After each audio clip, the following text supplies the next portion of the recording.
Assalamu alaikum everyone. This is going to be a series where we'll be learning how to deal with medical emergencies. In our day to day life, we come across various situations where medical care might be needed.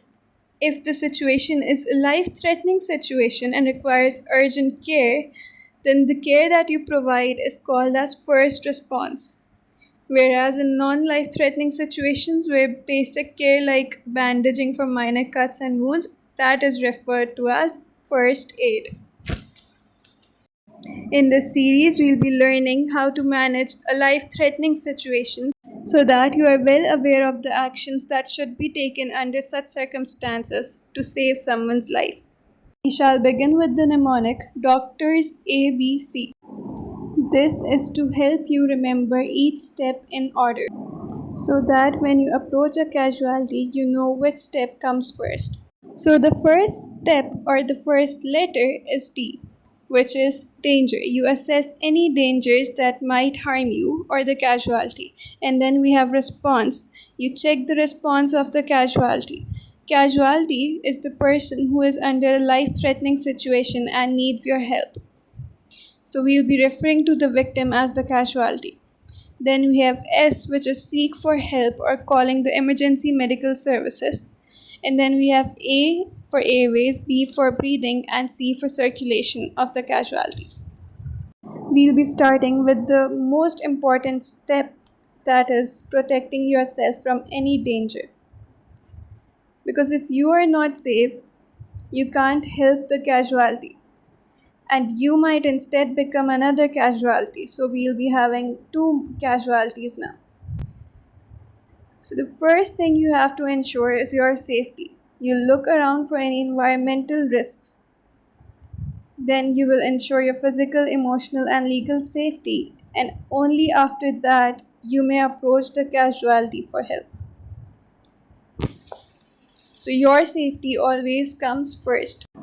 Here are some of the environmental risks that you need to look out for. If there are any live wires or fire at a public place, you should call rescue services immediately. For fire brigade in Pakistan, you'll dial 16, and for live electrical wires, you should dial the area specific code mentioned on your K electric bill. After that, you have to manage the mob. Mob is basically the crowd present at the scene. You'll have to address the mob so that you're legally safe. Because if anything bad happens, the crowd might start blaming you. So, to ensure your legal safety, you will tell the mob three things. First of all, you will tell them that you are a trained first responder if you've received any certificates. Secondly, you'll tell them that you are here for help and you cannot promise anything.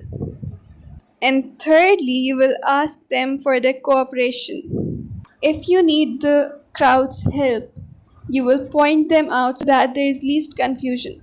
You will point out their shirt's color and ask them if they can stay till the ambulance arrives. You will give them responsibilities like diverting the traffic to ensure your physical safety as well. So now you know that you have to ensure your safety first. You'll have to ensure your legal, emotional, and physical safety. And only then you can move towards ensuring the casualty's safety. Now, if the casualty has had a road traffic accident, then it's always better to move the danger away from the casualty rather than moving the casualty away from danger. So, in a road traffic accident, you will ask someone from the mob to divert the traffic rather than moving the casualty towards the footpath or anywhere like that. You do this so that you do not worsen any other physical injuries that the casualty might have.